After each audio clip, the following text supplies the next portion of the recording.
with your permission, we'll start 2 minutes ahead of time since the audience is full.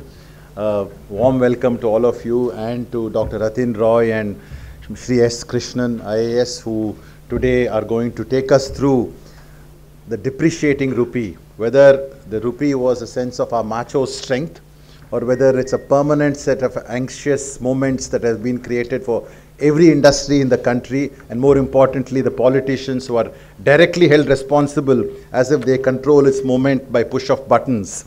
We shall discover today in this most fascinating talk that is going to unveil. I think all of us know Shri S. Krishnan. He is the Principal Secretary of Urban Development and a person very well known to Chennai and also a well-wisher and friend of CIC. And Dr. Rathin Roy, of course, is the Director of the National Institute of Finance, Public Finance and Policy. NIPFP is how I keep remembering it. I keep forgetting the expansion, but he's an eminent economist, and I think I look forward to this evening's deliberation. Could I hand it over to Shri S. Krishnan? Thank you very much, Gopal, and welcome to Chennai, Rathin. I know that this is your sasural, as they say, and but more than that, it's good to see you over the last almost 3.5 decades. He did economics honors in St. Stephen's College in Delhi, went to JNU, and a proud alumnus of JNU. Very proud. If I may re-emphasize that. Went on to Cambridge for his PhD, taught at Manchester and at the School of Oriental and African Studies in London, before he joined the United Nations as a macroeconomist in UNDP.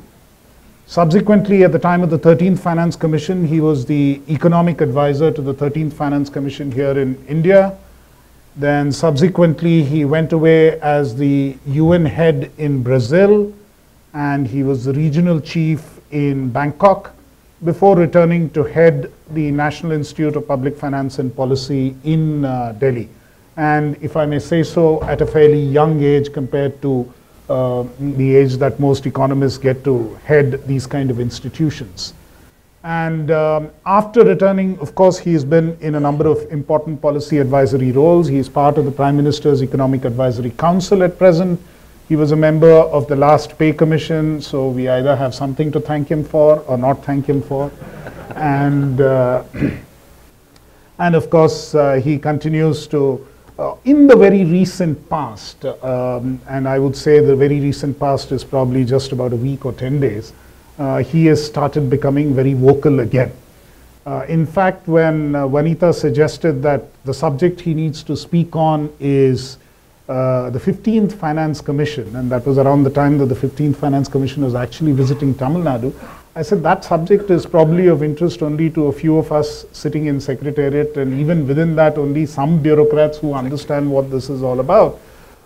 Much more relevant and much more topical to talk about another issue which is roiling the country and troubling a lot of people, which is what is happening with the Indian rupee, which seems to have suddenly seen a slide in the recent weeks, and since the beginning of this year is seen as the worst performing emerging market currency. Although in terms of fundamentals, in terms of the various indices that people draw up, India does not seem to have a very high risk profile globally.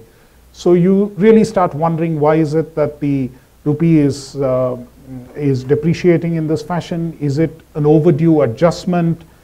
Is it something that we need to respond to? And if we need to respond to, what should be the manner of response? Also to describe briefly what has been the response both the Reserve Bank of India and the Government of India have done so far as an observer, independent observer of that. And then we will take it from there, and probably we'll talk about a few other related issues. So over to you, Rathin, on what you think and why did this start at this time, and where do you think we are with the rupee and what we really need to do. Okay. Well, Krishnan, thank you very much. I must add that first let me say how delighted I am to be in Chennai today, thanks to Krishnan and CIC, and how honored I am that all of you have given up your Saturday evening, or at least a large part of it, especially you guys up there. You have a nightlife, I know, and so I'm particularly honored that you have actually filled the balconies to listen to us converse. So as Krishnan said, Chennai is my sasural, for which reason I avoid coming here. But luckily at the moment my mother-in-law is in Delhi.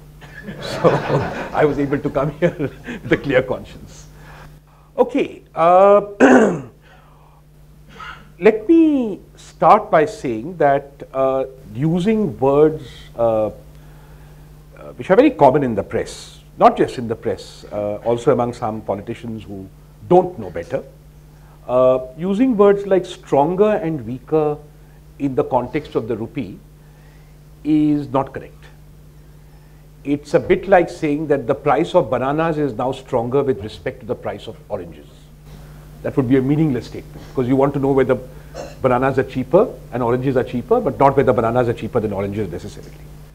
So that the exchange rate is nothing else but the price at which people holding rupees can buy $1 and the price at which people holding dollars can buy 1 rupee. So that relative price changes, right? This is very important to internalize, that relative price changes, and then you have to ask what changes it. That question depends on a country's fundamentals and how big it is. India is a big country, and our country's fundamentals are essentially very different from other countries in a similar development position even 15 years ago. Let me explain that. Think about this. How have countries like China, South Korea, Taiwan grown and become developed countries, Malaysia, in the past? What they started doing initially was they had cheap labor, and they began using that cheap labor to make goods and services in their country, not for the people in their country in the first instance, but for foreigners. So they made cheap things at home, and because foreigners were richer, they sold them to richer foreigners, and that's how they got rich. That is called export-led growth, nothing more than that. So basically, what are exports? You're selling stuff to foreigners, right? So whether you look at China, or you look at Japan, or you look at South Korea, round one of their growth, and Malaysia, etc., was selling stuff to foreigners. India's growth over the last 25 years has not been like that. India's growth has not been export-led. Exports are important for other reasons. I'm not pleased. In India, it's very easy to. I'm not here drawing value judgments. I'm stating a fact to you that if you look at the total sources of growth, which is consumption, domestic investment, government consumption and investment, and exports, exports have not been the leading reason for Indian growth ever. They have been a useful addition to Indian growth in the Vijay Mallya Kingfisher years, when I call them good times years, and it's quite remarkable. That is the highest our exports ever grew. But the bedrock of our growth is meeting the demand of our own people, what we call home or domestic market-led growth, either consumption or investment. Okay. Now, if you're going to do that, then it is very difficult, unless you import nothing, to imagine how your balance on current account, which is what you sell to foreigners minus what you buy from foreigners, will be in a surplus.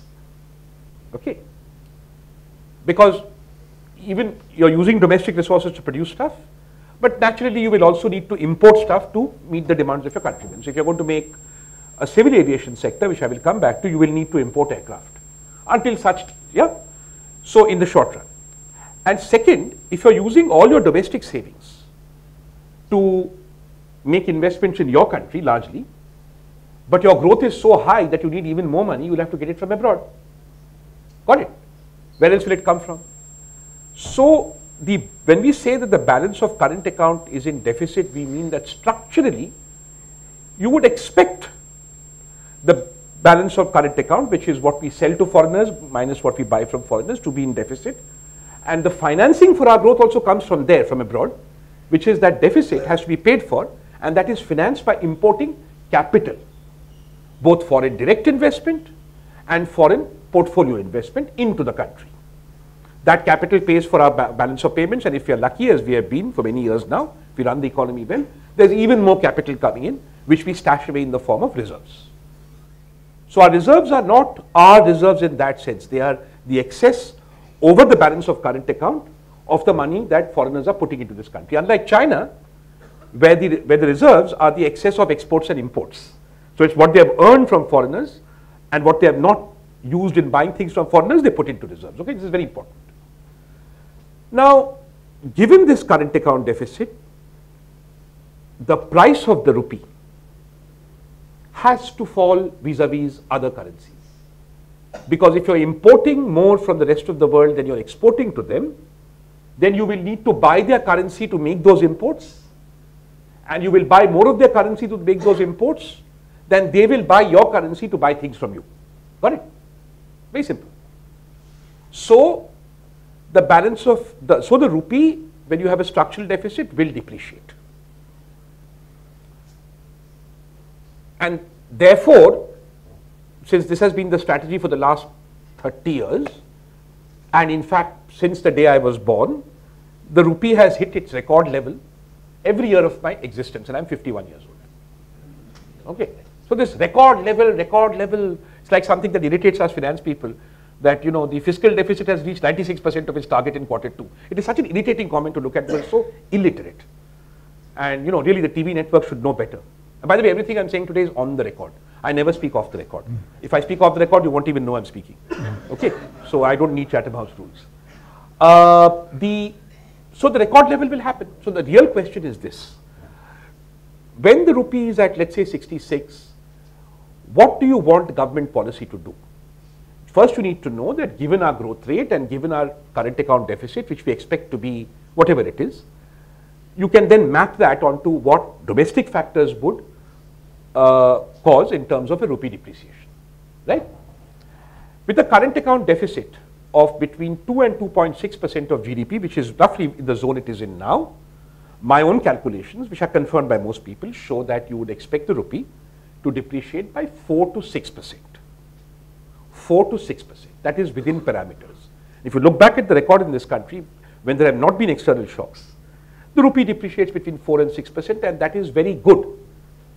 Because when the rupee depreciates, according to textbook theory, we shall come back to, exports become cheaper, imports become more expensive. So along with this process of producing for our own country, we begin to hopefully become more competitive in producing things through this price effect, and our exports also get a boost. So that's the normal business as usual. Over the last 4 months, the rupee has depreciated beyond these parameters, and that is what you need to focus on. So what you need to focus on is the 5 to 6% extra depreciation in the rupee that has happened. Rupee was 66, so I would have expected it to go down to about 69, 70. It's 5 to 6% of 66. But it has depreciated now to 72, 73. Why? There could be 3 possible reasons for this. Please think of this as a detective story. It will become more interesting. Okay? 3 possible reasons for this. One is the reason that worries everybody in government and in the central bank and economists like me who work in the penumbra of government, that keeps us awake at night, which is that when people know that some things are happening outside, they start speculating on the rupee. And that speculation, which we call shorting, is essentially they take a bet that the rupee will fall, and then they sell rupees heavily to make sure that it falls, and then they buy it back at the level they predicted later and make money. It's called shorting. Okay. Shorting has been an affliction that we have faced in this country in 2013 and also in 28. Now, this time, and that is marked by volatility. Volatility means, as I said in the interview, like the performance of the Indian cricket team. One day the middle order collapses, one day somebody makes 300, so you just can't predict. It goes up and down like this while the trend is down. This time, please note, the rupee's depreciation, even though outside these parameters of 4 to 6%, has not been volatile. It has been an, as we like to call it, orderly depreciation, which means that the Reserve Bank of India and the authorities have actually managed to make sure that speculative depreciation has not happened. That's the most damaging. All right. The other reason that this rupee has depreciated is, both the other reasons are things that we have no control over. We import a lot of petroleum. and that the price of that has gone up rather significantly in the last 6 months. So that puts pressure on the rupee.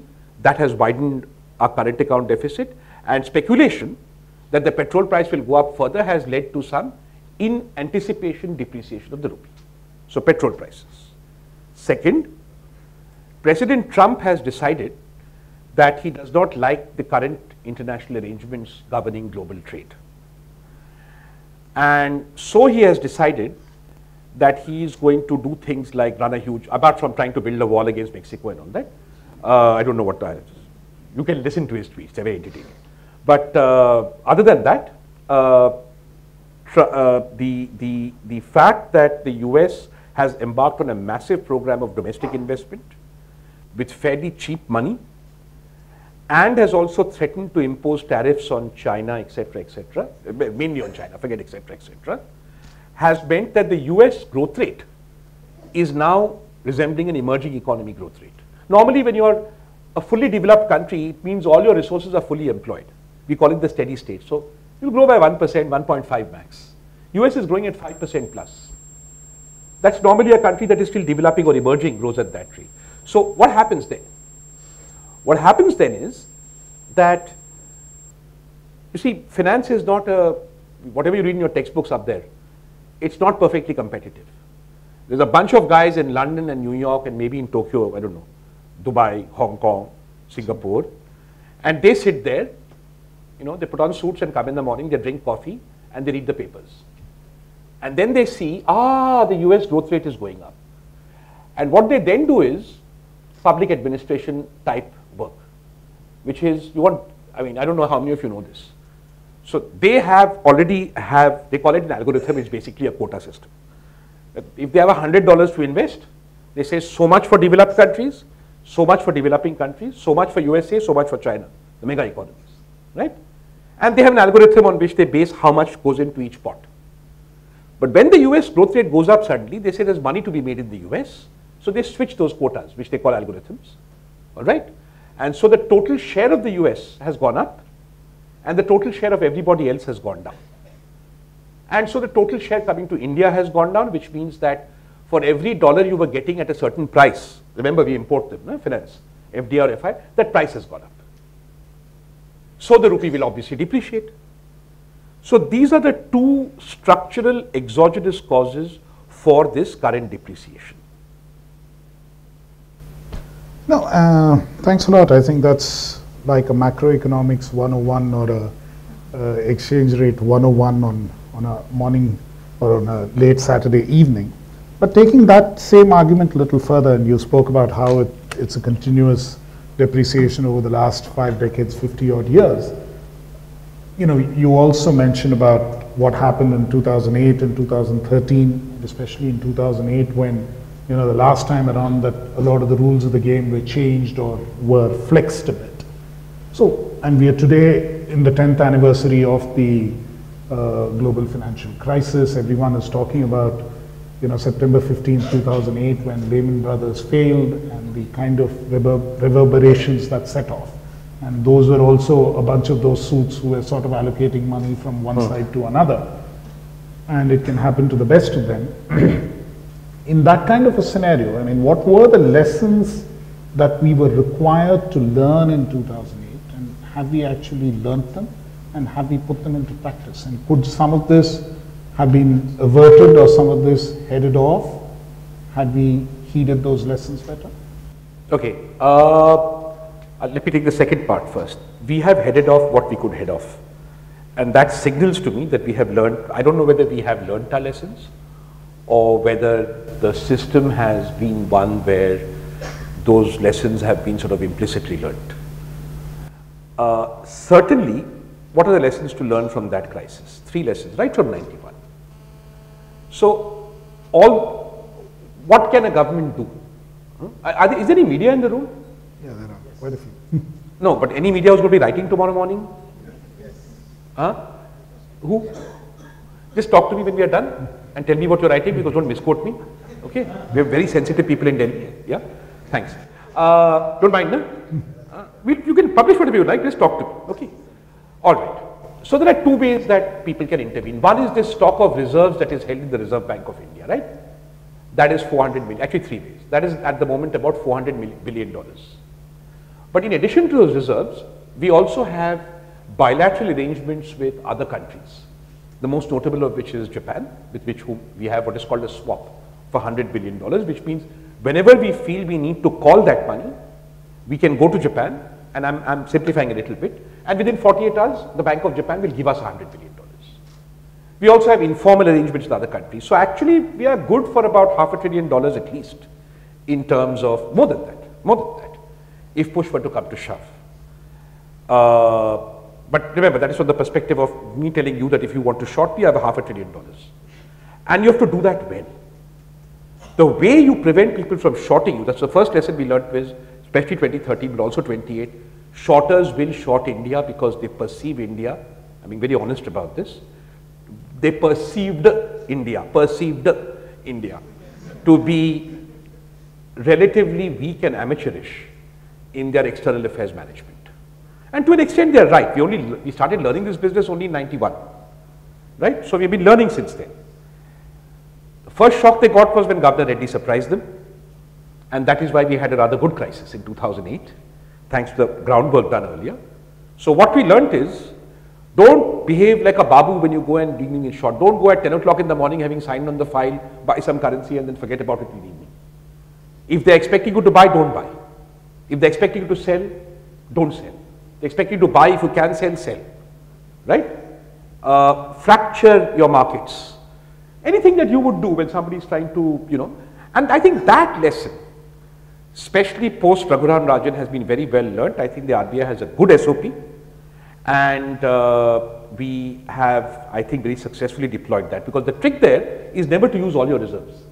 The stock of reserves must act as a threat, and you should be able to use that to surprise the markets. The shorters get stopped. And ideally what you want to happen, which I'm not telling you whether it happened or not, go and find out, it's in the public domain, is one or two shorters should go bankrupt. They should really hurt. They should really hurt.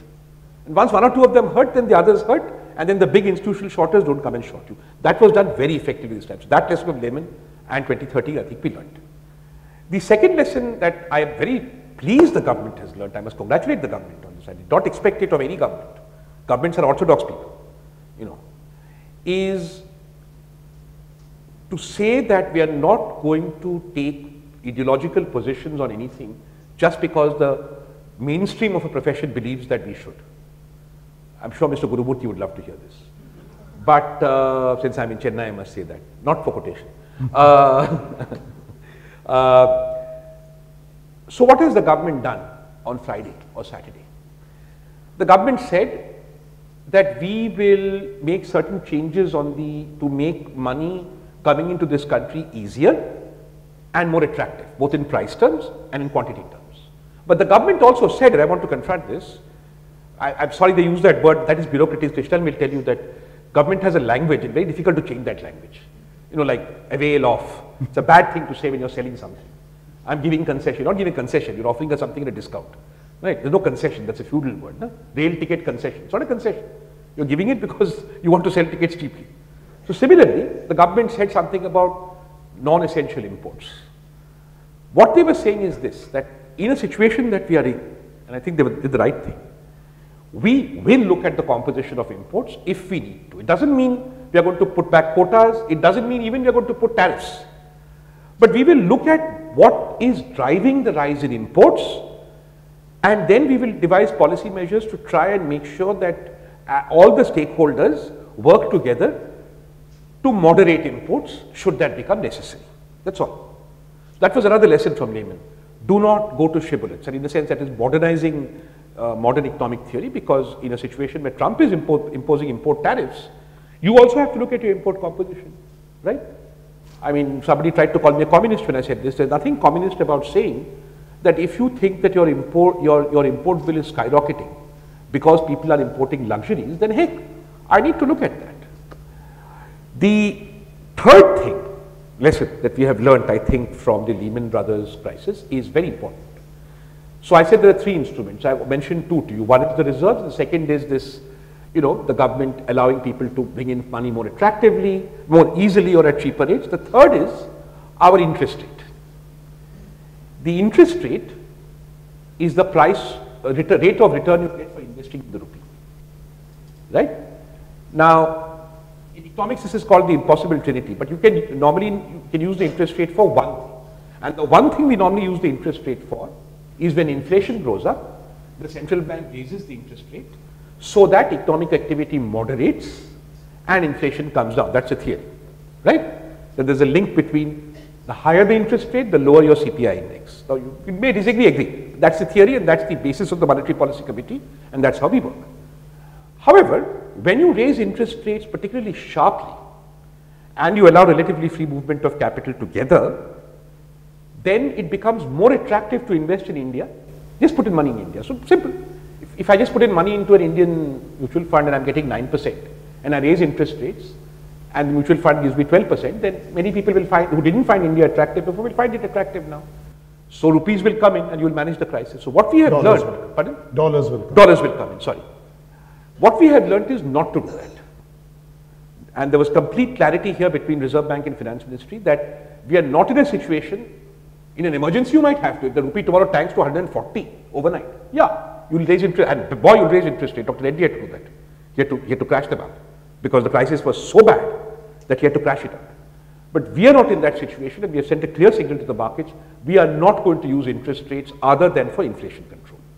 We are going to use it. We are not going to use interest rates to intervene in currency markets, and the interest rate will be fixed by the Monetary Policy Committee as per Indian rules, to deal with our own problem, which is how to manage the inflation growth trade-off. So the three lessons I think were those. I hope this is clear to you guys up there. I'm really talking to you because you'll be dealing with this 20 years later. Anyway, Rathin, the other point that you mentioned briefly when you spoke about non-essential imports, and you also spoke about, it's not a communist theory and so on. Some of what you have written of late and some of what you've said in your interviews, especially about the pattern of consumption and how it is impacting the import bill, that one of the structural elements of our current account deficit is the pattern of consumption, that it's fundamentally goods and services which are consumed by probably the top 100 million of this country, to the leaving aside the rest of the billion. And that has, in a sense, because of that consumption pattern, that's again one of the structural factors which has affected the current account deficit, is one of the issues that you have mentioned. Some of it sounds a bit, if not like a communist, it certainly sounds like Thomas Piketty. So, would you like to elaborate on the point that you made, and what could be the kind of solutions to an issue of that nature? Isn't price of the dollar a sort of dollar going up in itself an automatic corrective? If it is luxury consumption, shouldn't the increasing price of, say, going out on a pleasure trip out of the country or seeking higher education out of the country, shouldn't all that get automatically corrected if the dollar goes up? Thank you for that question. So there are three levels at which I can answer this, but I'll confine myself in the interest of time to the first level, and then we can perhaps take that forward if there is time. So see, I'm a very orthodox, well, I'm a Keynesian, but that's pretty orthodox. I'm not a communist, okay? But I think almost everybody in India is a communist. Because boss, there's something happening in front of your nose, which is the price of petrol has gone up. Everybody agrees with me? See, the price of petrol goes up. As an economist, demand for petrol should go down, no? Huh? So traffic jams, there are no traffic jams here. People are not going to, I'm not talking about people going to work, and I mean, the bizarre idea that everybody is going in sort of Honda Accords to work in India. Then it's a raw, in India I don't know. But most people, as far as I know, take the bus. But okay, people are going to work, but are the malls empty? Are the cinema theatres empty? Are people saying, oh God, petrol is so expensive, let's not go to the mall, let's not go to the theatre, let's not go to Mahabalipuram? Huh? Same traffic jams, tomorrow there will be traffic jams in the East Coast Highway. So then what happened? Prices went up, demand didn't fall, very strange. Civil aviation, civil aviation, prices have gone up hugely, right? Planes are full. Today I came in this Delhi Madras flight, business class, okay, business class is discretionary. Economy was full. And the next plane was full. I know the chap behind me was trying to get a ticket and he couldn't. Planes are operating at 80% capacity and the ticket is very cheap. I mean, you know, 7,000 rupees from Delhi to Chennai, excuse me, is a cheap ticket. All right. Remember, cheap, by cheap I mean affordable.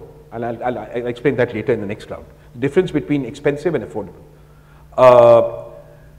So what happened? How come aviation demand is not going down? So aviation demand is not going down. You know, people are driving to the malls. So if there is a free market working, it is really not working. And then on top of that, the middle class in this country wants the government to reduce taxes on petrol at the national level. What will happen then? Just contemplate for a minute how selfish the middle class is. You will demand, you're already not demanding less, then you'll probably demand even more. And we will import even more. And our current account deficit will go up. And the rupee will fall even more. And then your petrol prices will go up and then you'll say more subsidy. What? What's happening here? Where am I being communist here? I'm asking you to behave like a normal free market economy. You want to be communistic and not reduce your consumption? Fine. We will have to look at that. We will have to look at that. That is at one level, right? Of that free markets in India don't seem to be working for the elites. They seem to have limitless. Elites is all of you. And okay, and actually the driver of my car in Delhi, because by the 7th pay commission, the gentleman gets a CTC of 1 lakh. So, but this is roughly the top 100 million. Okay. So if anybody in this hall thinks that they're the common man, you wouldn't be here if you were. Okay. The common man doesn't come to see, they won't even understand what I'm saying because of the language I speak. So there are no common men here, obviously. So in that circumstance, surely it makes sense to ask, what is the composition of my imports? And why is it that they're so steep? Add to that the fact that in 2013, okay, now part of this is Hawala, let me explain. Part of this is, it may have been much higher than this in 2013, but I don't care about Hawala. Hawala is not on my balance of payments. You want to take money from some smuggler and, you know, and take money in human traffic and you want to send your child to Harvard, be my guest. It's not on my official account. Official account is what matters to me. All right. So on the official account, foreign travel, recreational travel. So I'm not even including business travel. And foreign education, $500 million in, it's a small amount, and what I'm going to say is still a small amount in 2013. But note, this year, projection is probably over $5.4 million. What is going on here? Education. And I have a very interesting explanation for this. I can't resist, Krishnan, if I may indulge. So I got worried because I found, you know, we are roughly 1 year young, one batch by junior, but from college. But I found that amongst our contemporaries in college, 90% of their kids were going abroad to study. And 90% of the 90%, unlike me, I went abroad, I had a scholarship. My father even had to borrow money to get me warm clothes when I went to England. But 90% of that 90% of government servants were financing their child's education. And I can assure you that as far as I know, most of my friends are level 1, 2 and 3 honest. So, and take that on trust, they're honest. So the interesting question is, how is an honest guy who is a civil servant able to afford to send their child abroad? And there lies a much bigger story. But the point is, which I can answer later, but the point is that when we say that we have to look at the composition of our imports, I'm saying we have to look at, as a consequence of our very successful growth process over the last 27 years, who has benefited, what are they producing and consuming, and does that have any relationship to the demand for imports that I have? So surely you will agree with me that economic policy, when the majority of my imports are for capital goods, dal, even if it is, perhaps it's sad, maybe footwear, that is one world, one universe you live in. But in the universe where the demand for your imports is on foreign recreational travel, education abroad, iPhones, is it communistic to say that I need to think about these two things as having very different consequences for the macroeconomy? What's so communistic about it? I'm not saying, therefore, start a cost plan and nationalize everything. No, I'm saying we cannot be blind to this. And I'm happy to elaborate later. But this is, your composition of imports today is such that a large proportion of that which does not support investment is going for essentially what I would call, to use a polite word, a non-communist word, discretionary consumption. So taking you back to another issue that you briefly mentioned earlier, which was about, you know, domestic consumption-led growth, that the sources of growth in India are less exports and more domestic consumption. And we were just talking about the kind of consumption we are speaking about and how a significant part of that consumption demand actually gets met by imports and not by domestic production. So if you were, and you know, you're not going to change the nature of the drivers of growth so easily from domestic consumption to either export-led growth, and I think China, I mean, a lot has been written about China being the last major country which would actually follow that growth path, and we probably will have to find a completely different growth path to grow at least reasonably rich before we grow poor or before we grow old. So if that is the real challenge, then what is the nature of production for domestic consumption, or what is the kind of domestic consumption that we should be producing for to see our GDP consistently rise over the next, next, say, 10 years? Okay, so let me try, and I'm trying to pitch this, so please forgive me if I'm oversimplifying. I can complicate matters if anybody in the audience wishes me to. But so far I'm holding you. Are you all with me? Up there especially? Okay, reasonably 80%, not more than that I can't expect. Okay. So let me also do this anecdotally. And from 1991 the India story began, right? We have been growing beautifully. And 1991, Krishnan and I were 24 years old. I should have stayed in India like Krishnan. My generation has had it so good, so good. Let me explain how. So and this has to do with also the IAS officer having to say how they send their child abroad. So in 1988, you know, those days you could get jobs quite easily, sorry guys, but very easy, good jobs. After my MA, the day after I finished my MA, I got a temporary job before I went abroad in the Shriram College of Commerce. Now why I'm mentioning that is, that's a central government funded institution. So the salary of a lecturer in Shriram College exactly equal to the salary of anybody entering a class 1 service, right? After that these guys go up and the guy stagnates in Shriram, that's a different matter. And maybe he or she should. Yeah, they go up too. They go up a lot. Nowadays they didn't used to, but now they go up actually, that's another issue. They go up actually significantly faster. Without particularly, you know, because we have you want socialism, go to the government of India. All right, my God. I mean, it is completely entitlement based. You know, as long as you don't do something egregiously horrible, your salary, you may have a better career if you are sharp, but your salary, at the top, it's a 5, 10, 8% difference between the most incompetent chap and the most competent chap saying his ranch. Because everybody is much as competent. Okay, so, so 3,000 rupees. Okay, that was my salary.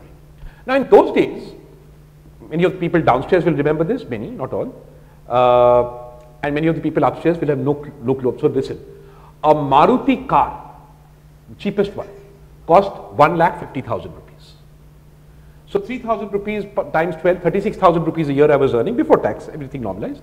A Maruti car is 3 years, 8 months salary. Got it? Today how much is a Maruti car? 1 month's salary. 3.5 lakhs? No, not 1. 2 months salary. 3.5 lakhs. Entry level into government. Government, that's why I'm taking government, not private sector. Into government today, 55,000 rupees. 6 months. So 6 months salary. Air conditioner in those days was 45,000 rupees, 9 months salary for me. Today an air conditioner is cheaper, 30,000 rupees, 15 days salary. So what you have seen over the last 27 years is a huge movement in relative prices. You get it? When I'm measuring salary versus car price, I'm talking about a price change. A huge movement in relative prices in favor of people like me. I don't have time, but if you go and look at dal prices, you go and look at prices of cheap clothing, and you do this calculation at a much lower level of income, that is, ask somebody earning the minimum wage what proportion they spend on dal then, and what proportion they spend on it now, what proportion they spend on clothes then, what proportion they spend on it now, you'll get a very different answer. But in the case of us, and I'm being very charitable, I'm saying us, I mean really charitable, is 100 million. Chalo, nobody can question. Maybe I think it's much lower than that. But 100 million, nobody can question. So we have lucked out, which is why when the suits in Mumbai, I'm from there, so I sometimes lapse into its natural name. Talk, even when they come to finance ministry and talk about leading indicators of the economy, they're talking about four-wheeler sales, two-wheeler sales, FMCG, fast-moving consumer goods sales, right? And they come and say, oh, this is going up and down. So basically what has happened is the entire growth story and this relative price shift shows you how it, very starkly, has been based on this relative price shift and a huge increase in consumption of the top 100 million. Now, the trouble with that is something we economists call the middle income trap. After 27 years, the ability of the incremental top 100 million to continue consuming at rates which will raise growth in the absence of exports is limited. If all this had resulted in India becoming the world's largest exporter of cars, air conditioners, two-wheelers, I'd have been very happy. But that has also not happened. Now if I ask, what are the 5 things that everybody in this room and everybody outside this room, all Indians, want to consume, and this is very important, at affordable prices? What is the meaning of affordable prices? My brother-in-law recently had a heart attack. He's okay, he's fine. So I was quite interested as an economist, so instead of looking at him, I went down to find out what was going on with prices and all. So basically his insurance paid, so no big deal, but it basically cost 4 lakhs in Fortis Hospital, angioplasty. All told, maybe 4.5, I don't know, something like that, right? Now boss, let's assume that this burden occurs to an entry-level government servant, 60,000 rupees a month, 50,000 rupees a month, or even little less than that, 40,000 rupees a month. And let me assume 4 lakhs. It'll actually be cheaper than that because you won't go to the poshest hospital in Delhi. Let me assume 4 lakhs, right? So 40,000 rupees a month times 12 months is 4,80,000 rupees. Anybody earning that amount can afford 1 year's salary on a medical emergency. Can afford. It's expensive, but can afford. Can afford. Please understand what I'm saying, can afford. Now go down from 40,000 rupees a month and start saying where it will become unaffordable. What is the minimum wage in Chennai? About 300. Let's assume 25 days work, 3,000, 6,000. So 8,000 rupees a month. Let's assume 2 people in the family, 16,000 rupees a month family. Is it affordable for them? No, they just can't afford it. Because for them it will be 4.5 years salary, they're knocked out. You can take a 1 year hit. You sell your car, you won't pay EMIs, right? You move your child to a cheaper school. You'll take the hit. The point is it's affordable. But that is the same price for everybody. It is simply unaffordable. I've deliberately took help. So, going back to what I said, there are 5 things that every Indian, I'm not saying which of one, every Indian wants to consume. You want, I want, the poorest guy wants. Food, right? Clothing, housing, healthcare, education. Healthcare, I've already told you what the problem is, and that is why this Ayushman Bharat is so important, but there's a flaw in it. Not a flaw. There is an inevitability in it, we have come to, when I've explained all the 5.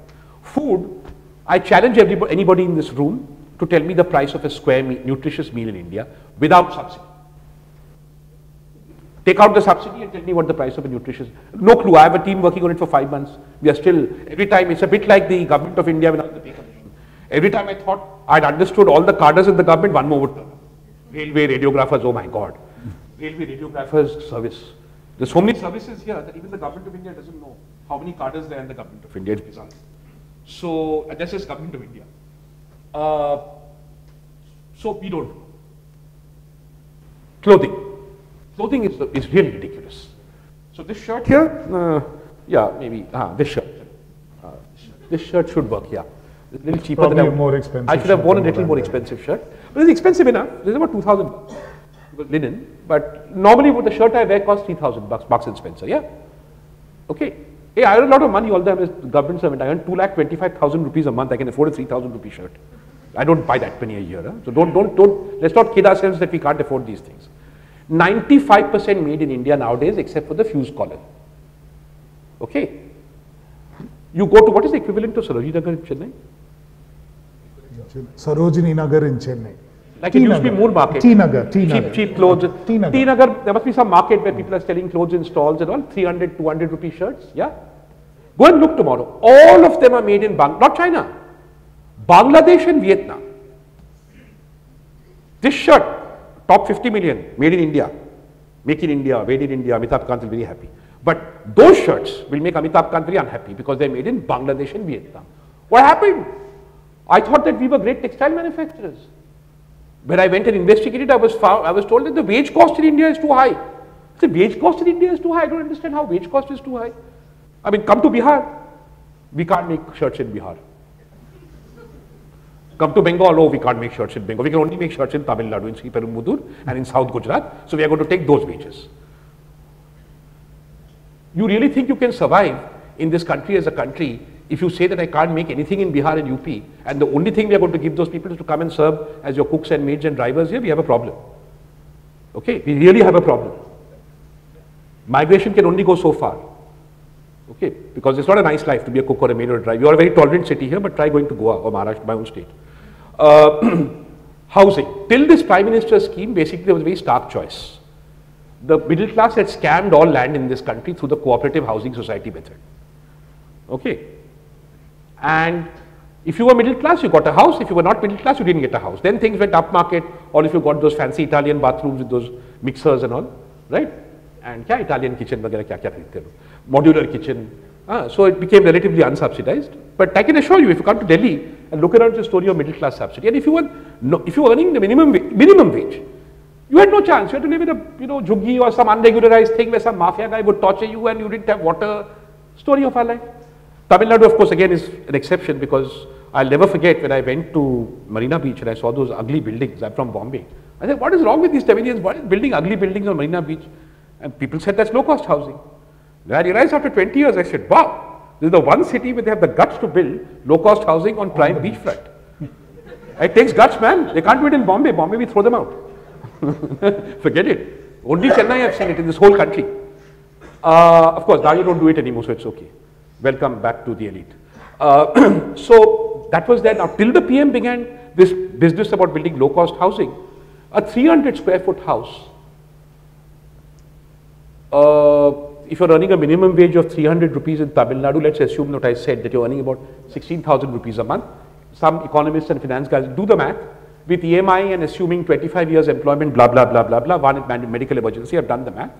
That chap can probably buy without subsidy a house worth 3,25,000 to 3,50,000 as long as the land is free. And that I have a solution, which I was discussing Krishnan earlier. But I have no time to explain it now. So net cost without land. So as long as the government provides the land, that's what it costs. Can't build a 300 square foot house in this country for less than 4 lakhs according to Shirke and Godrej. But that's still, we're getting somewhere. We have a 75,000 rupee gap. Remember, I'm not talking about people earning below the minimum wage, which is more than half of this country. Those poor sods you'll have to subsidize. You have no choice. And here's where I'm coming to my point. I'll just make the last point about education. What do I tell you guys? Broken business model. I won't say anything more. It's very depressing. Nobody has any solution. Bad news. So education is, basically it's unaffordable. But there's market failure in a sense that, some of you can go to Shishya, right? Some of them can go to Sanskriti. Some of them can go to Rishi Valley or abroad, Goenka school. Rest of them, government schools don't work, I think. There's no market. So anybody who aspires to educate their children properly, who is earning the minimum wage or even twice the minimum wage, simply does not have the supply. There's market failure, right? So then when you look at production and consumption patterns, on the one hand, people are going on foreign holidays, buying FMCG and Maruti cars and malls, and rich people's shirts are made in India and poor people's shirts are not made in India, you begin to realize that you're in a very serious economic situation here.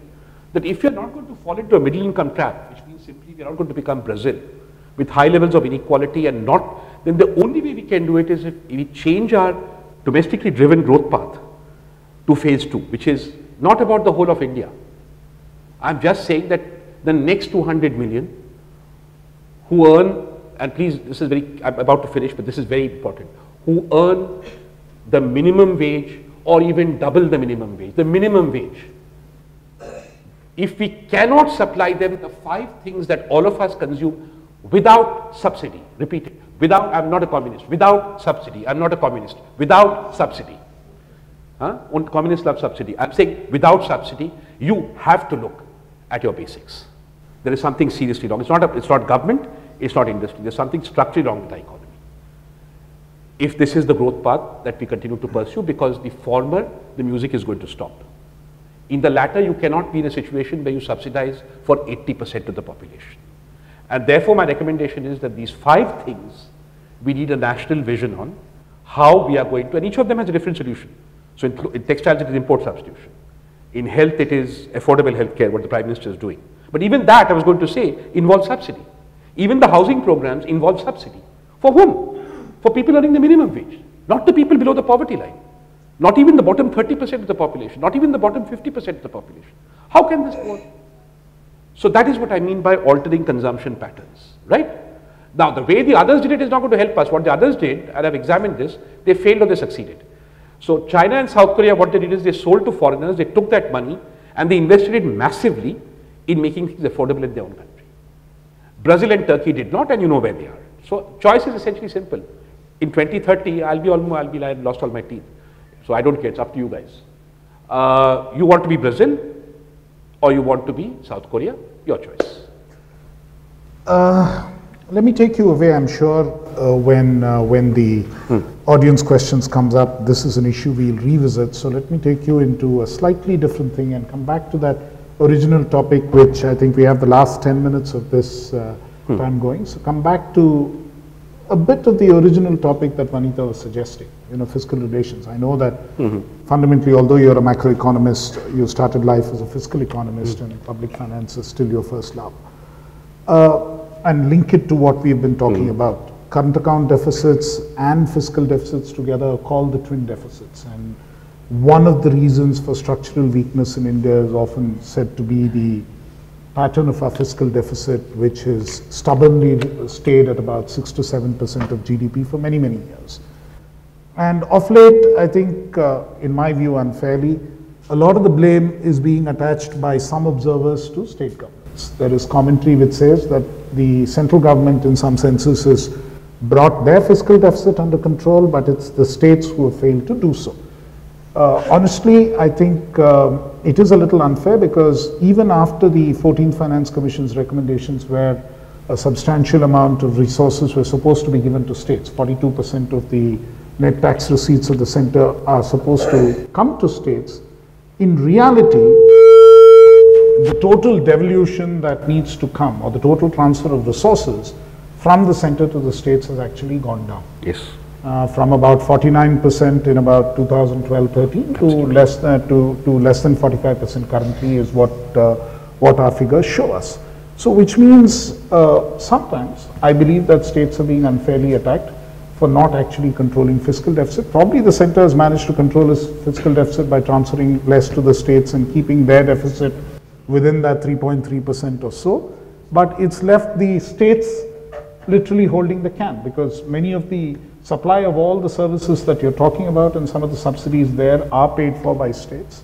So what would your view be on that, and how it affects the strength of the fisc so that we can tackle many of these macroeconomic challenges? I don't know who these people are who make this preposterous claim that state finances are in any sense more profligate than central finances. Everything you said is true. Just a small caveat also, you've got to remember, he knows this very well, that if I announce a scheme where I say that, I'm going to do health insurance, kindly I'll provide 60%, and if you like it, then you pay 40%, right? It's going to increase your spending, because it's going to be very difficult for you politically to say no when it comes out in the papers that the center is offering, let's say, houses or buses for JNURM, and saying that you pick up 40% and we'll pick up 60%. Even politicians will say, oh, that's 60% free money, but you're spending 40% more. How do you make fiscal control there? So I'm just adding to what you said, because I don't want to revisit that. Everything you said is correct, factually correct, let me affirm that. And on top of it, you have this. So to say that state spending on these things is discretionary is, I think, missing the point. It's a very Luttian's, it's a very Delhi view of things. It is not discretionary. In fact, I would say that this has incentivized not incentivized, this has created non-autonomous pressures on states to increase public spending, right? Okay, but that is not the fundamental reason why I think this is an absurd argument to make. Number one, Article 292 of the Constitution allows the central government complete discretion under present circumstances to not give the states freedom to borrow more. But even that is not the main argument. The main argument is this. I'll have to get to a little bit of very commonsensical technical detail. You can borrow money and spend it on recurrent expenditure. I'm not going to call it consumption. And recurrent expenditure means wages and salaries, operations and maintenance of government, ballpoint pens and all that, you know, pion kapatta kind of thing. Subsidies and transfers. And then you have capital expenditure, which is creating assets, whether financial or physical. Now, the reason why in public finance we say that you must finance your recurrent expenditure through your taxes is simply because you have to spend on them every year. It has nothing to do with the value that that expenditure is creating in any time frame. So, an example, it's an amusing example, I mean, I hate do-gooders. So, teachers, you may not believe this, but I do. Teachers are producing students who are adding value for a lifetime, right? When a teacher produces a student, that person is contributing to GDP for a lifetime. So, but why are you including teachers as revenue expenditure? So, my simple answer to that is, if there's a professor at IIT Madras today and he has produced 300 mechanical engineers, right, then I should sack her in July, because that output has been produced. So, the mechanical engineers can go ahead and do mechanical engineering. You will immediately shout at me saying, what about next year? That's why I said recurrent. So, if government needs to spend money on something year after year, then it will need to get taxes for it for the same reason that you do. That if you need to spend money on it year after year, even if it's good for you, like good food, you better not do it through borrowing, right? Because then you get into trouble for the same reason. Now, okay, so there's recurrent expenditure and there's non-recurrent expenditure. The fiscal deficit, which is total borrowing of government, if you are paying for your recurrent expenditure through taxes, should entirely be used for capital expenditure, correct? Are you all with me? Sorry, I used to be a teacher, I can't help doing this, I'm looking at your eyes. Okay. So, what's the record? Here is the biggest story that people don't tell.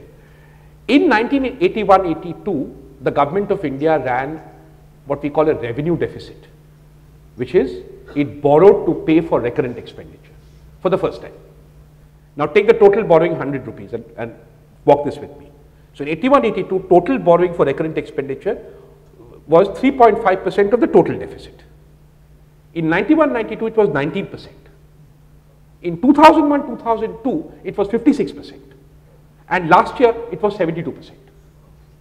So of every rupee the government of India in Delhi, government of India borrows, 72 paise as of last year is spent on recurrent expenditure. States, I know Tamil Nadu is still in trouble? Slowly digging ourselves out. Very slowly. But that's another reason, the reason Krishnan knows as I do. You guys really get a free ride on property taxes. But anyway,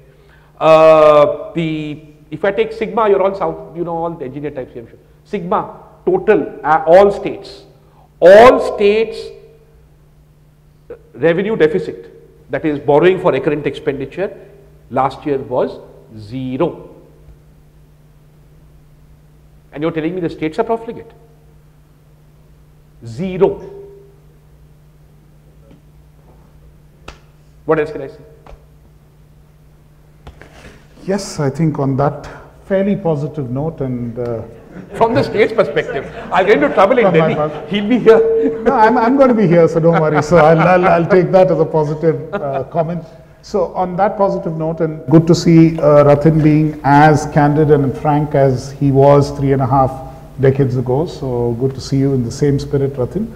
But we'll throw this open for a few questions. We have a little time for a few questions, and if there is somebody who wants to ask a couple of questions. Just one moment, I think they'll give you a mic. will not the government itself do trading using the best brains of the country and improve its rupee value? As I said at the beginning, I don't want to improve the rupee value. Because rupee is sinking and foreign students are suffering. Who is suffering? Foreign students of India. It's not a priority for me, I'm sorry. If they're suffering, it's not a priority. Foreign students, they are bleeding I know. because of the poor leadership of the country. I'm Nandini, can you hear me? Yeah, we can. Fine.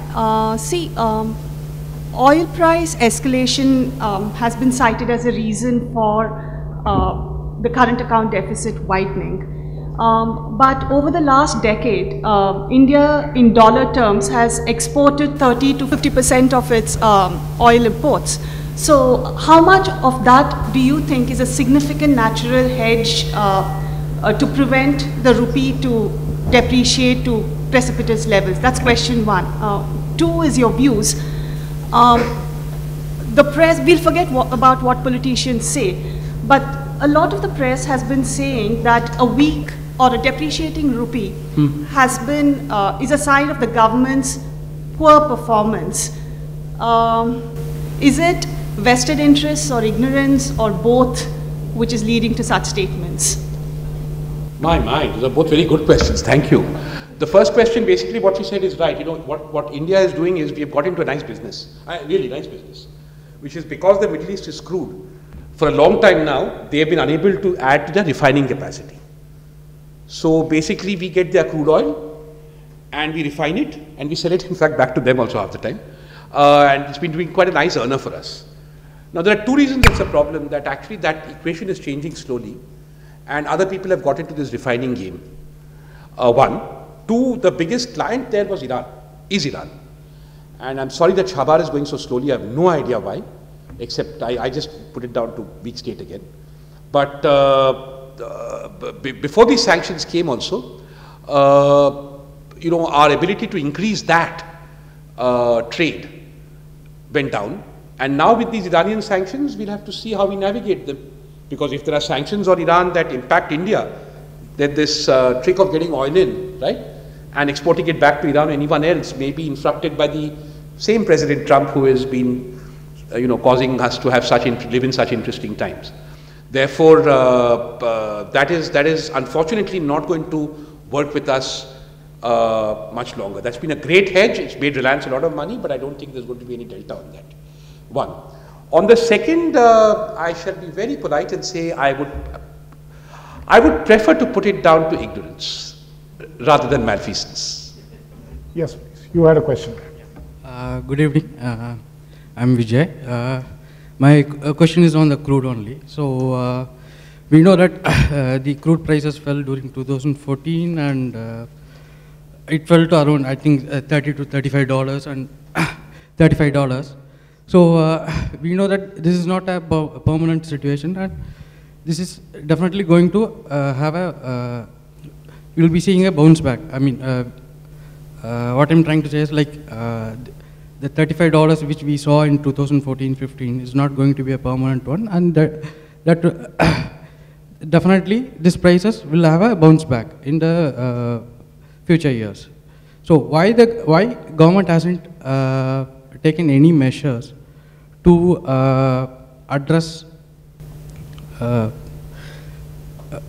what I can say, like I think he wants to ask whether we could have bought oil futures at that stage. And yeah, whether we would have gone for some hedging, or we would have allowed the OMCs to go for some hedging policy so that we can avoid the mess. So you say that because since the oil prices have gone up significantly, we have seen a surge in the rupee also. Yeah, I think your question is quite clear. That's a good question. Thank you for that. It's a complex question. I hear you, because there are three dimensions to it. Number one, you need to know that hedges are very expensive. And therefore, the private sector, when oil prices are down, are reluctant to buy them because of number two. Number two is this, which is very interesting. Most people don't know this. What do you think is after 80 years of doing this, is the best predictor of whether it will rain in Chennai on November 15 or not, other than your almanac? Almanac is pretty good, but ignore the almanac. Is there any best predictor? If I tell you, will it rain tomorrow? Then the best predictor of whether it will rain tomorrow, as you all know from common sense, is whether it rained today. Right? Any long-term model of whether it will rain on the 23rd of September in Chennai will be less accurate than a model which says the probability of it raining on 23rd of September depends on whether it rained on 22nd September. Does that make common sense to you? Common sense? Just common sense. The same is true of oil prices. It's very interesting. All economic research shows after 80 years that oil prices follow what we technically call this a random walk, which means the best predictor of yesterday's oil price, of today's oil price, is the price yesterday. There is no better predictor. When that is true, then for the scientifically minded or jargon oriented, the matter becomes purely stochastic. And when something is stochastic, then buying an arbitrage on it is very expensive. Naturally, because it's risky. The higher the stochastic probability is, the more risky it is. So oil hedges tend to be expensive. And therefore, the private sector is reluctant to go in and buy oil hedges. It would be an imprudent use of government money for the government to use public money to sort of hedge the economy. What you use for that is macroeconomic instruments like reserves, etc. That's the second dimension. The two are linked. Third is your view on what the oil price should be and whether you should protect the economy for it. Now, I've been pilloried a little bit in the press, rightly so, because you can't say everything in a 1,000-word article, for ignoring the transmission effects of oil prices. And that's a complex situation. I'm not saying I have the right answer. For example, I have a view on it, but it may not be true. When oil prices go up as they have now, to the extent that people who are coming to work in your houses as maids, etc., because, you know, it's an unequal country, so rich people paradoxically live closer to their place of work than poor people. So they drive their Honda Accords to their offices, but those are not far. I don't know in Chennai, it's certainly true of Delhi and Bombay, whereas poor people live very far away. So they take trains and buses, and to some extent oil prices impact the prices of bus fares and train fares. So the argument then becomes that when you do this, then, you know, if those become more expensive, then their salaries will go up.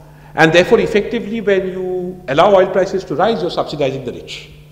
I don't take that view. I don't think the rich raise their, except when you have extreme bargaining power, the salaries they pay to people based on rise in transport costs. So that is the third element to the debate on whether we should moderate oil prices or not.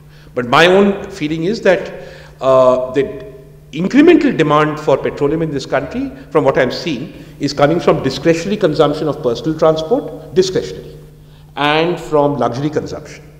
To the extent that it is, let me take another example I got this morning from Agriculture, Joint Secretary Agriculture. What about fuel for tractors?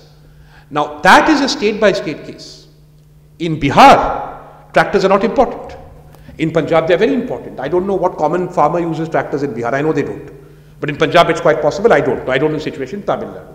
So then it is right and proper that the state governments decide how to moderate oil prices and not to moderate oil prices, as indeed they have been doing. So that's broadly the three dimensions. You had a question.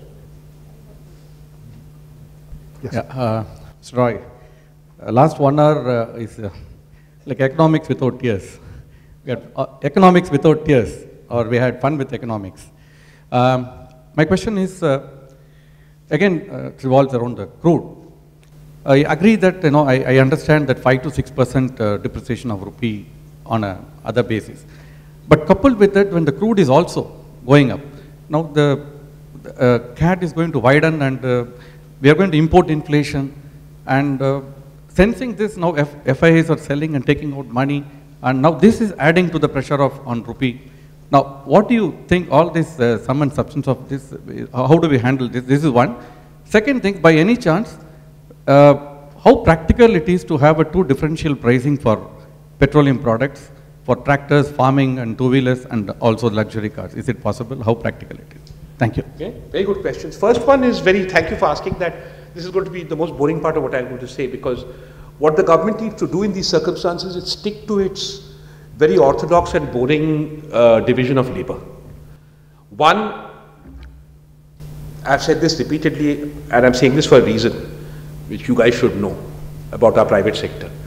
There is nothing in the present situation or in the foreseeable future leading up to the next budget that warrants the government increasing its fiscal deficit to GDP ratio beyond what it had committed in the last budget.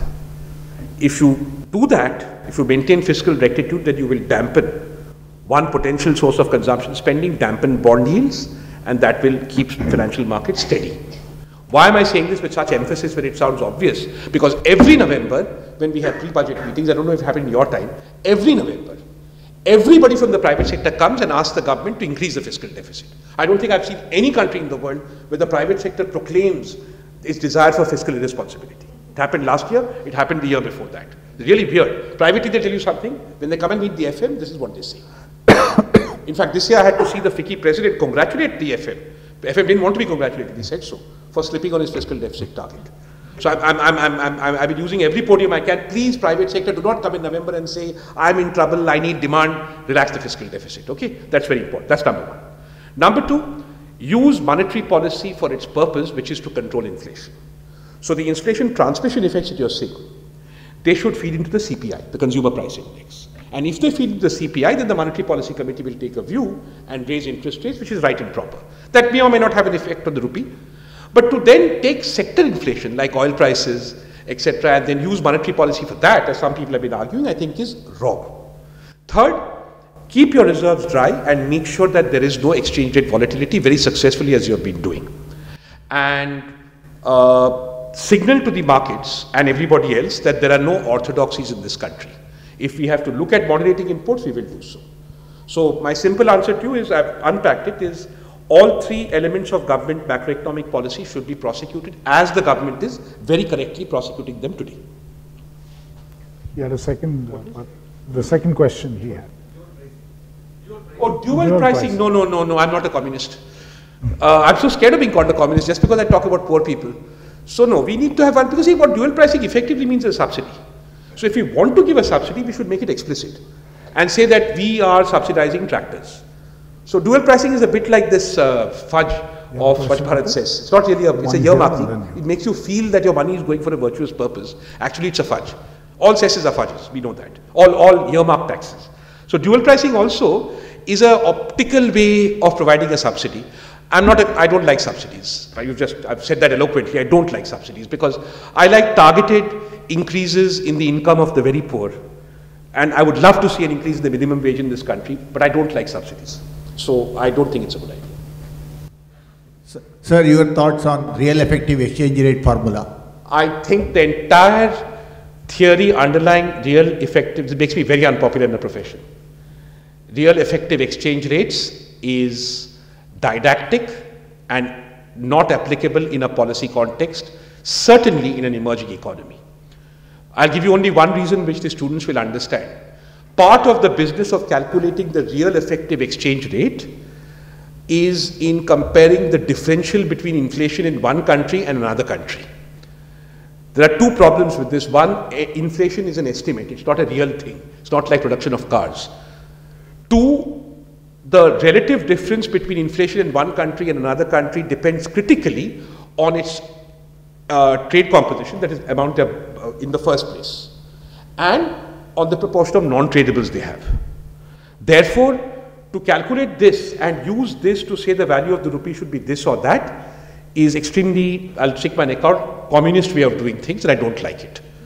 The important thing about the exchange rate is whether it is moving in a direction that might cause you a crisis, that is swallow up your reserves. For that, I recommend to you the analytics underlying I think it's the Nomura, yeah, it's the Nomura index. The Nomura has an index from 0 to 150. 150 is disaster, 100 is normal. On that index, Pakistan is at 130, naturally. They barely have an economy. China is at 37, very safe. Well, India is at 28. So I'd rather use that than use REER. There's a gentleman up. Thank you for great inputs. What kind of consumer behavioral change you would expect or suggest people of upper middle class or maybe even higher to contemplate as we look at the situation, rather grim situation that you painted? No, I don't think that behavioral change will come unless the markets work in a way that is amenable. Because, I mean, rationally, you know, if I want to go for a foreign holiday next year, let me try that. What is going to make me change my mind? I went this year, I'll tell you, it cost me 1.85 lakhs for me and my wife. We had a nice holiday in Italy. You know, flew well, stayed in good hotels, 1.85 lakhs, less than a month's salary. Where would I change my behavior next July? 2.85, 3.85, 4.85. So basically what I need is for relative prices to go up, for us to respond. Ask yourself that question also. Even you guys who drive bikes, when will you think twice about taking your bike to the mall?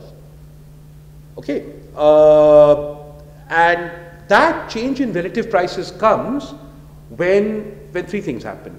One, entrepreneurs see that there is money to be made in producing things of mass consumption. Then the growth in the address demand for luxuries goes down. So instead of setting up one more Honda plant, they will set up, you know, one plant to produce textiles. So we need to see that switch. The second will come when government's fiscal incentives are pronouncedly in favor of shifting consumption A to non-tradables and to an import substitution strategy. So that will then result in a change in relative prices. Otherwise, you know, I take your point, but prices is very difficult. I regret to inform you I'm a smoker. And this costs 300 rupees in this country, right? That's about $5. $5, yeah. I went to Australia for 3 weeks, I stopped smoking completely because cigarettes there cost $25. But when I was in New York, I did not stop smoking completely because cigarettes there cost $11. So what I'm trying to say to you is, it takes a lot for people with discretionary purchasing power like us to change our consumption habits. You can't do it through inframarginal changes in price. You have to have delta changes in price, and that comes when investors shift supply decisions away from luxuries into mass consumption. Yeah? I think I'll come back to you. There's somebody here with a question. Yeah. Sir, apart from prices alone, isn't it also expectations driven? Can you just hold the mic up? Yeah, so suppose I expect the foreign holiday to get more expensive next year because the rupee is going to depreciate further. Wouldn't I take the foreign holiday now rather than later? Yes, we have to. It's very important, and that is why writing in the public media, making this point, signaling that perhaps these things are going to change are very, very important. Very, very important. And for people like me to say very upfront that if foreign students are bleeding, I don't care. That's expectation formation change. Because when I say that, it means there's somebody in Delhi arguing that I should not care about this, then people get worried that prices change. When that transmits, you know, if I may take just 1 second to, so let me tell you how expectations also work. I'm trying to work my head around it. This will interest you. So I was very interested, this will interest you, Krishnan, in how my IAS and IPS and, you know, government of India, colleagues are able to afford sending their children abroad. Now, as Krishnan will be the first to tell you, government servants are normally risk averse. So as an asset class, they may be individuals. As an asset class, when they join government service, they don't want a risky life. So they are risk averse, but that's not true of the entire asset class, there are tails. So what happened was that about 2014 or so, in our own group of people that you know, these people ancillarily, one risky fellow, honest risky fellow, said, who loved his only child, said, I will put all my money, please sit down, I will put all my money, all my savings into sending this child out because this is a good child and I want her to have the best possible education. It wasn't engineering or medicine or MBA type thing, not that selfish Indian parent thing that I'm making an investment in a human body to give me returns in my retirement. No, I know how a lot of people think. This was completely actually on the face of it, she's doing well. He took that risk and he thought he was going to be bankrupt. After 2 years, people realized he was okay, seriously. So let's call him Mr. Verma. Then Mrs. Chatterjee said, if Mr. Verma can do it, slightly less risk averse, I can also do it. She was also okay. Then, you know, Mr. Iyengar and Mr. Mandal and Mrs. Shevdekar and Mr. Shah all said, oh, if all three of them have done it, now we've come to the fat tail, the bell, the risk averse people, we can also do it. So they discovered that things were affordable, expensive but affordable. Remember that always. So when things are expensive, this is very important, right? It's very important in behavioral economics. When things are expensive, that deters people from consumption until they realize that things are expensive but affordable. Very, very important. So what has happened with the 100 million also is, over the last 27 years, things that they thought were expensive, they find are affordable. So when I first came back to this country, I've come back 3 times in 2000, my plan was to buy one air conditioner for my bedroom. And then I found that air conditioning had become very cheap. So I bought 2. Then in 2009, I found the split was very cheap. When I came back for the last time in my life in 2014, I didn't even think. I went and bought air conditioning for the house. I went and bought, because I knew the relative prices had moved in my favor. So the process of price discovery. So in a sense, we have to reverse that process of price discovery and affect expectations doing that. And that is something government policy can be used to do. I hope you're with me, yeah? Yeah, there's a gentleman, there's a lady up there, yes. Yeah, there are 2 more questions. When we concentrate on the fact that the import bill is increasing for the country, as an economist, do you think that Make in India has worked for our country? Yes or no, and why or why not? Like, has Make in India worked for our country? Because you say that the imports have been increasing for our country. That's a quite easy question to answer. Answer it yourself. Who is the largest importer of defense equipment in the world? Remember one thing, I am not talking like most bureaucrats do. They have to keep their jobs. In the present, very important, this is Chennai, unlike Delhi, people speak English. I am not talking in the present continuous tense or in the future tense. I am talking in the present tense, so I will take your answer in the present tense. Who is the largest importer of defense equipment in the world? India. What proportion of Indian railway coaches now have import content compared to 2000? 40% compared to 19%. Foreign holidays, I told you. What else? Make in India, Babbar Share pe aur kya hai? We make these here.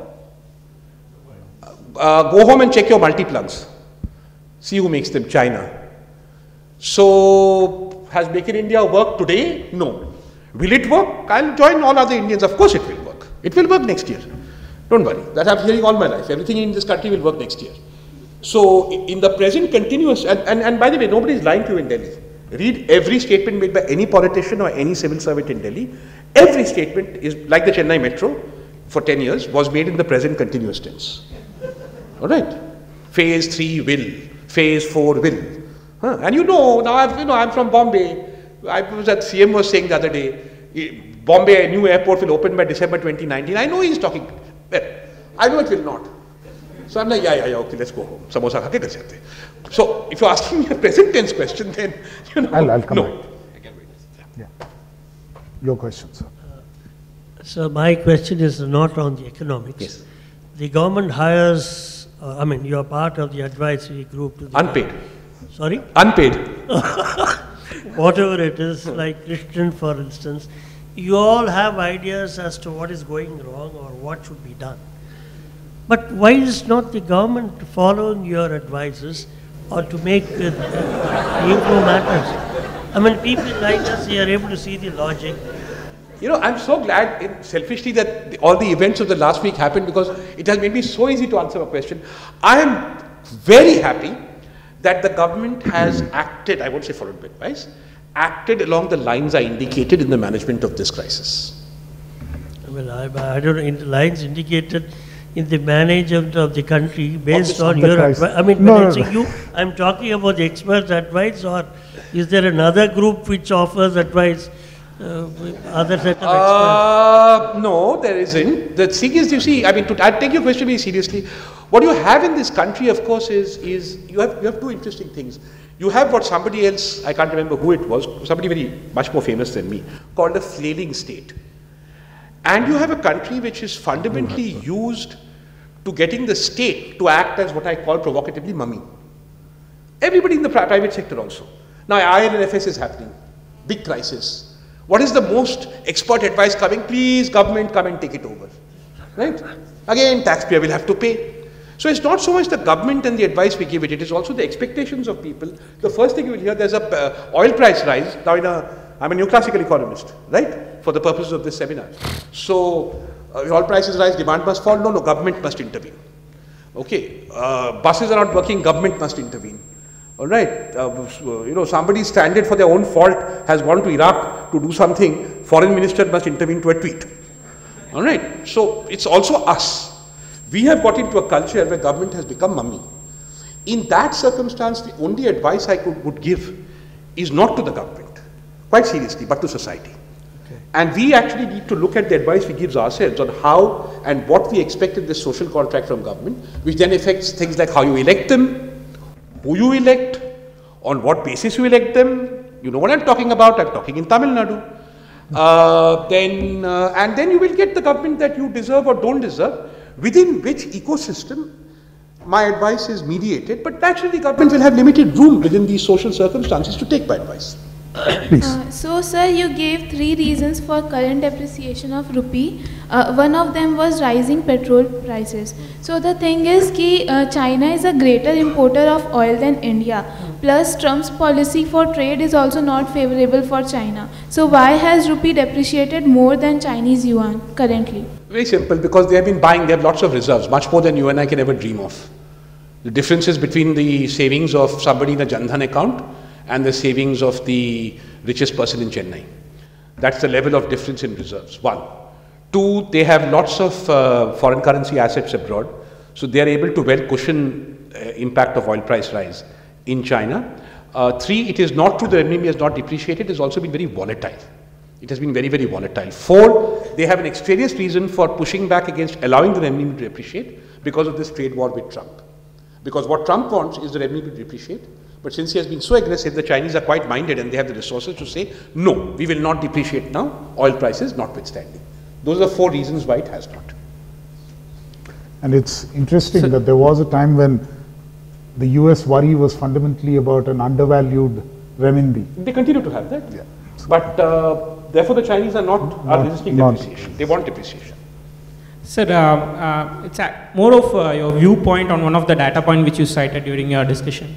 You said that central government spends around 72% of the borrowed funds for recurring expenditure. Not all funds, the deficit. Borrows. Deficit, yeah, borrows, yeah.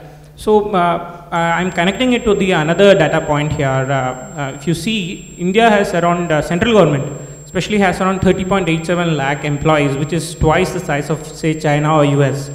And a project for renovation of a school or something like that takes around 2 years because of this huge bureaucratic structure.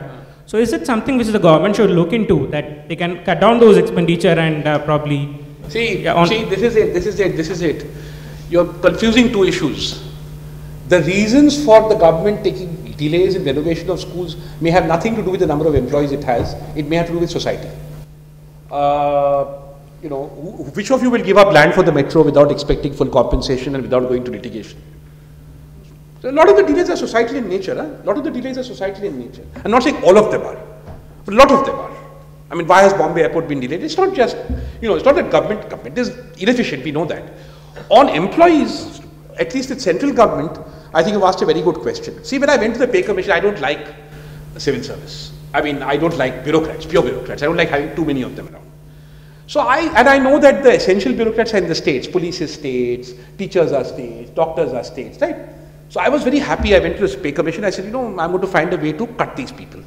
We are going to make drastic recommendations to cut the bureaucracy. So I go there and what do I find? There are no bureaucrats. So of the total proportion of employment in central government, the largest is railways. You can't really call them bureaucrats, right? Second largest is Army, Navy, Air Force. Now what do you want to do? They are all working in CIC, you know that, no? Nobody's in Tambaram, they're all in submarines and they're all in CIC. Then the only place where government employment has increased, central government, in the last 28 years, guess the ministry, Home. Which ministry do you think is the only ministry to have seen a huge increase in number of employees? Home. No. Home. Why is it home? CRPF. What is home doing? CRPF. Yes, there's been a 400% increase in the number of paramilitary forces in this country. Now I'm going to shut up, but contemplate that number. So the incremental rise in government servants since 1991 to now is driven entirely, because the rest have been more, they're big but they're constant, by a 4-fold increase in paramilitary of this country. I can't resist saying one more thing, not to be quoted please, though I have written about it in the public domain, so you can quote my article on it. But at last I heard, because these numbers keep changing, 20%, you know, have you heard the Indo-Tibetan border police? So right, from that name they should be guarding the border, right, between India and Tibet. Well, 20% of them are in Jharkhand. Go figure, why? I think you know. That is, so government servants or the employee payroll, whatever its drivers, it is not that you have a bunch of people inefficiently providing public services that is driving that large payroll. It's railways plus defense plus paramilitary. you know, what level of current account deficit will start scaring you? Because we've been consistently told by economists that 3% is okay and we are about 2.5, 2.6, we appear to be okay. Second question is this, a very fundamental question. This whole business of using interest rates to control inflation, does it really work? I mean, you raise the repo rates by 0.25%, does it really bring down the prices? I ask you this specifically because I put this question to former RBI governor. Dr. Reddy. Well, Dr. Reddy. He said, I can't be seen doing nothing when inflation is going up. Does it really work? I always, one thing, other than economics, I have learned diplomacy at the feet of Dr. Reddy. Lately, got a different answer that conveys as rich information. No, I'll be honest with you. See, it's like this. Whether it works or not, we'll come to in a minute. That's my personal view on how interest rate transmission effects take there. And I'm a little worried in that because I don't believe in inflation targeting frameworks that are determined endogenously by technical specification. I think the inflation target is political. On the interest rate issue first. But when you do have an institutional system of a monetary policy committee and a debate on whether interest rates should go up or down, then it is important for us to pursue that framework unless an alternative framework can be specified. I think that's what Dr. Reddy meant, that do nothing is not an option. So the inflation targeting framework in India works primarily by moderating inflationary expectations. Whether it works at the margin or not, I don't know, and I am as a technical economist skeptical, but I am not in the central bank, so I don't know whether at the margin, inframarginally, these things work or not. But whether, now if you have decided that you want to target inflation, and you have decided to have a monetary policy committee, then we must make sure that that monetary policy committee is allowed to do its job, and later if we find it's not able to do its job, then we can revise matters. But the trouble is that we are locked into this target because Governor Rajan made this very smartly, a technocratic exercise. The fact that the inflation target is a political decision with political accountability was nullified, and it will be nullified now till the inflation targeting regime is over for 5 years. So for those 5 years, you have to knuckle down and see how this behaves and then take a view. It's still early days. I could be wrong about inflation targeting. So, yeah. And your first question, sorry? First was about CAD. Oh, that's a very difficult question. The current account deficit, ceteris paribus, as of today, well, the answer is simple. It should be as low as possible. And if it grows, then I need to know why it's growing, to answer your question. If it is growing because certain temporary things are happening, then that's what the reserves are for. That's okay. If it is growing because structurally people are, because the question is how much I can finance, no? Right? If, and if it is growing because certain bad structural things are happening in the country and that will then impact financing and its cost, then I would worry. So I would say that broadly speaking today, I would not be, I mean, I'm worried now. And that is why I'm flagging that in the medium term we will have to moderate our current account deficit. But in terms of a crisis, it will, see, the current account deficit will not moderate above 3 without a major external structural shock. Nothing in the domestic economies or business as usual is going to make it do that. So then I'll have to evaluate that any structural shock, I worry. Anybody should. And but I don't know what kind of shock it will be, right? I mean, tomorrow if there's a trade war between India and China and WTO breaks down, there will be a structural shock. So then I would have to worry about how that structural shock affects my trading patterns and deal with that ex ante, right? Not with the balance of payments per se. But if the balance of payments, so otherwise 2.6, 2.7 is okay. Only other thing I can tell you is that if the balance of payments deficit widens even further, then the thing that we will actually have to do is let the exchange rate depreciate and only use interest rates as a last resort.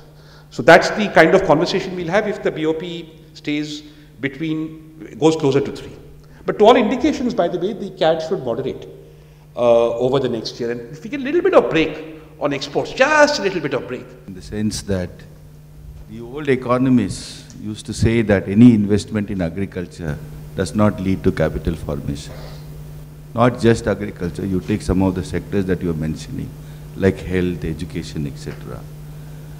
So I still feel that we are bogged down by this very fact that investment in such sectors, crucial sectors, where the capacity to pay for those services is also very limited, as per your own words, because you are dealing with the bottom line pit.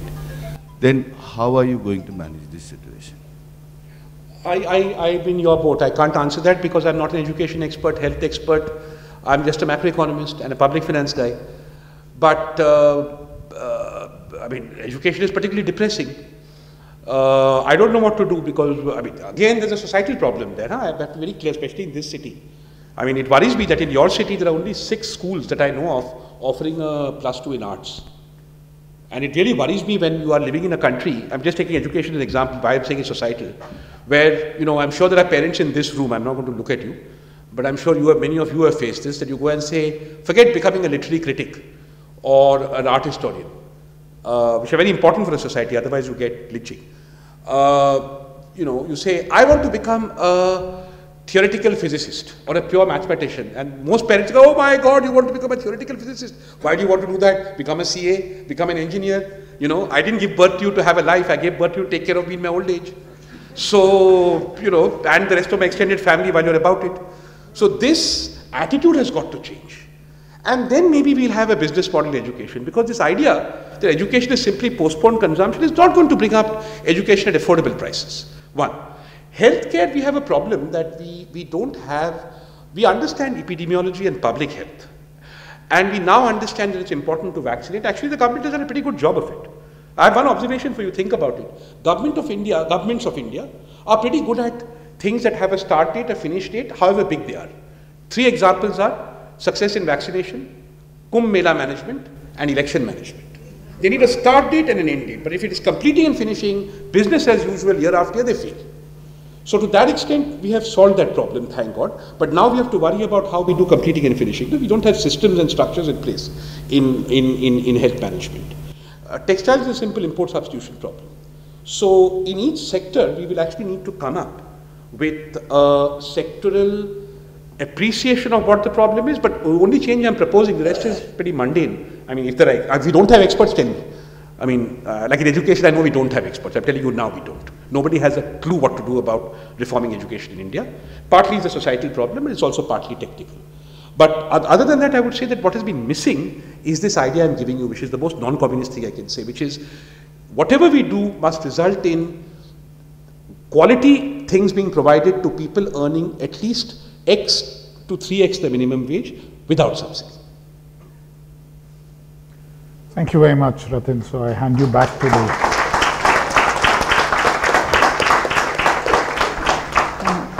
On behalf of the board of Chennai International Center, let me thank Dr. Rathin Roy for being with us here today and for this very interesting, engaging and lively conversation, I must say. I mean, on a very technical subject, and thank you, Mr. Krishnan, for driving the conversation, for suggesting the topic, and for making it so interesting.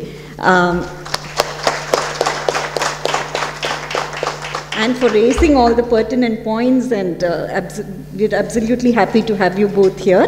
Thank you so much, and thank you all for joining us today. We hope to see you back at the next event. We'll keep you posted, we'll send emailers. Thank you and have a good night.